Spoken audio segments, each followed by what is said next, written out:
The story begins with Natsuhima Atsushi, a starving, lonely, homeless orphan who encounters a man floating down a river. Atsushi dives into the river and rescues the old man, and he introduces himself as Osamu Dazai, a suicidal maniac. Dazai's colleague Doppo Kunekita yells at him from across the river, and they treat Atsushi to a meal of chazuke in a tea house close by.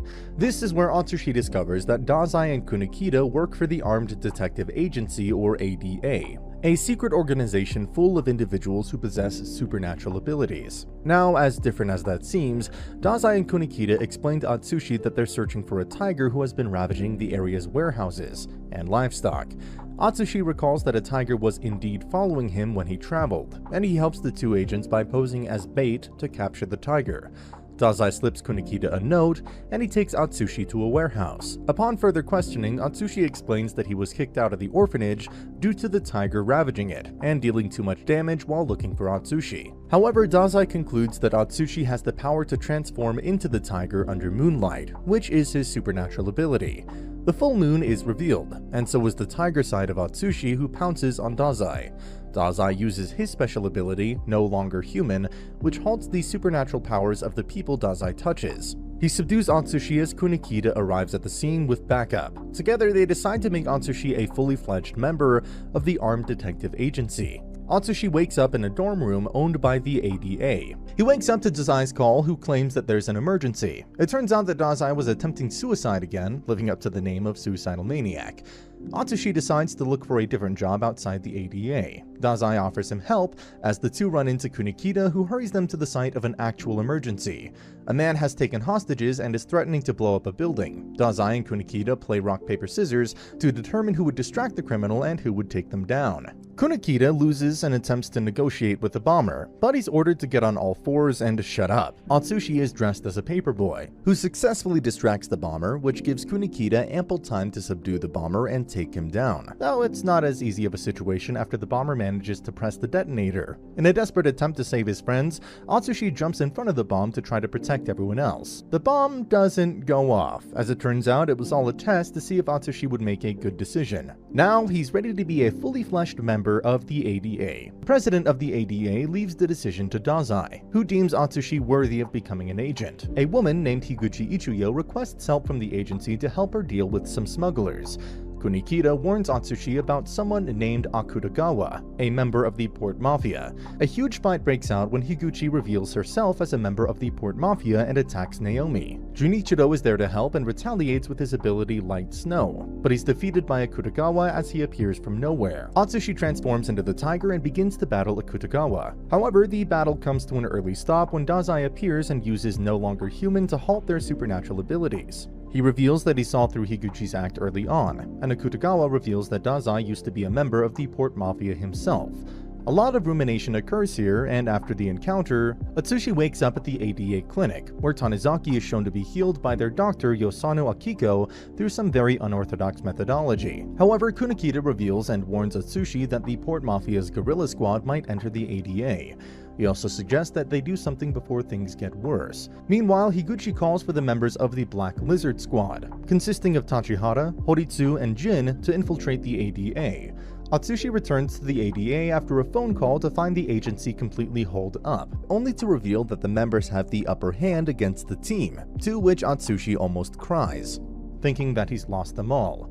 Later, Atsushi is tasked with helping Ranpo, one of the most intelligent detectives in the agency, to help him with a murder case. It revolves around a dead policewoman. He uses his special ability, Super Detection. Ranpo reveals that she wasn't killed by the Mafia, but rather it was a copycat crime committed by a corrupt police officer. Near the end of the episode, we find out that the murderer was bribed by a corrupt Diet member to kill the policewoman. It also showcases that Ranpo doesn't have a supernatural ability, but rather his sheer intellect is his only weapon. Dazai Osamu's entrance exam revolves around a series of cases involving the Azure King, where the victims are tourists who are taking a cab, and then they are never to be seen again. Rokuzo, an orphaned hacker, is helping Kunekita. He validates a tip and they're able to save one of the victims from drowning in a water tank. However, they're unable to help the rest of the victims who are stuck inside a gas chamber due to the risk of being poisoned themselves. Kunikita figures out that the taxi driver has been an accessory, and they manage to hand him over to the cops. They get a notification that a bomb is planted. Kunikita, Dazai, and Atsushi set off to help it with the help of Rokuzo and Ranpo, as well as the president in finding the location. They are interrupted by a man having the power of numbers and his partner. Kunikita and Dazai's duo manages to prevail, and they're able to stop the blast from happening altogether. Later, when Kunikita goes to the graves of the people who died, Sasaki also visits. Sasaki claims her former partner was a man of ideals, but she's saddened due to his death. Dazai calls Kunikita to a place where he claims is the mastermind behind these crimes, but Dazai mentions that he has lured the mastermind by mailing them, only to find Rokozu enter the location. It's quickly clarified that Rokozu is only there because he hacked the mails, and the real mastermind enters soon after him. Rokozu pushes Kunikita out of the way to save him from the mastermind's bullet, but he gets shot himself. The mastermind lowers her gun, claiming that Dazai can't shoot her now, since that would be using excessive force. In reply, he hands his gun over to Rokozu, who shoots her to avenge his father's death. Now that the threat is gone, a normal day starts at the agency when Atsushi asks where Dazai went. He doesn't know that Dazai was kidnapped by the Port Mafia's newest assassin, Izumi Kyoka. Atsushi is dragged to Yosano's shopping trip, which ends with both of them on board a train as the doctor is fascinated with his regeneration abilities. However, an explosion happens, which is orchestrated by the Kaiji Motojiro. Yosano fights with the bomber, and Atsushi meets Kyoka with her terrifying ability called Demon Snow, which allows her to control a phantom through a recipient in her phone. Atsushi wins the fight, but he finds out that Kyoka is a suicide bomber and jumps out of the train. He rips off the bomb vest and saves the girl in the end, while Yosano beats the ever-living crap out of Kaiji and then heals him. Now that Kyoka is saved by the agency, Kunikita reminds Atsushi that this girl had killed 35 people and is currently most wanted by the government. Nonetheless, Atsushi still treats Kyoka to a lot of places she wants to go, and even buys her a stuffed rabbit. Once they are done, Kyoka immediately heads to the police, but Atsushi tries to stop her. Before he can do anything, Akutagawa appears and stabs him with his ability, taking Kyoka away. Meanwhile, Dazai is still locked up at the Mafia's torture room in chains. He taunts Akutagawa that Atsushi is a better student than him. A new character named Nakahara Chuya appears, as Atsushi wakes up in a cargo ship after getting kidnapped. Kunikata races to save Atsushi. Chuya and Dazai, however, get into a brawl where they remember Dazai's tenure with the Mafia when Chuya and him used to be partners. Chuya asks why Dazai never tried to escape when he had the opportunity. Dazai said that he wanted to save Atsushi from being sold since he has a 7 billion yen price tag on his head. Chuya abuses and curses Dazai until Dazai eventually reveals that he holds the secrets of the Mafia and that he should die. Every Mafia executive will get executed and their secret scheming will come to light.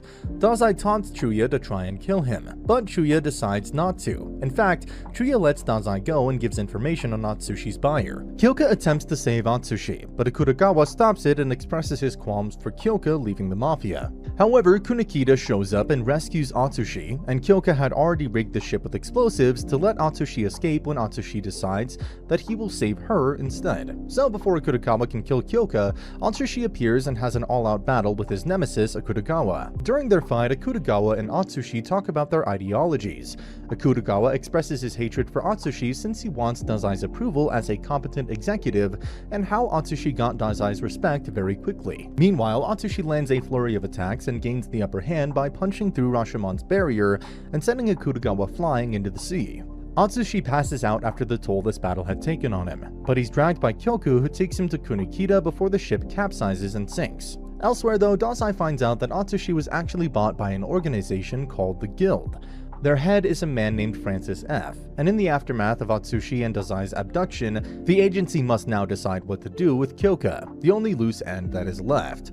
The Port Mafia also deliberates on what to do with Akutagawa, who is now in comatose while his enemies seek vengeance. Francis, the leader of the Guild, however, a North American organization of supernaturally gifted members, is the man responsible for the bounty on Atsushi's head. Fukuzawa refuses Francis's offer to buy out the agency, but their agents begin to disappear. Atsushi, Naomi, and Junichiro set off to look for the missing members, but soon Naomi is nowhere to be found either.